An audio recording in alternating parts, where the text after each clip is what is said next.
Hello everyone.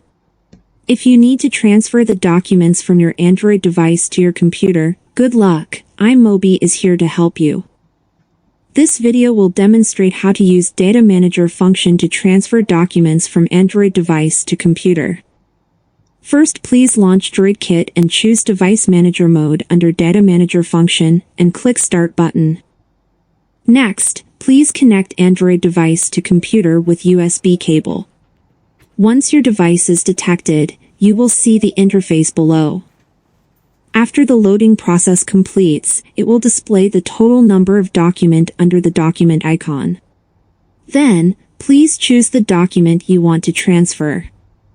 For instance, I need to transfer the document to my computer. I just click to Computer button. Once the transferring process is completed, you will see Transferred Successfully interface. If you want to locate the exported documents, please click View Files button.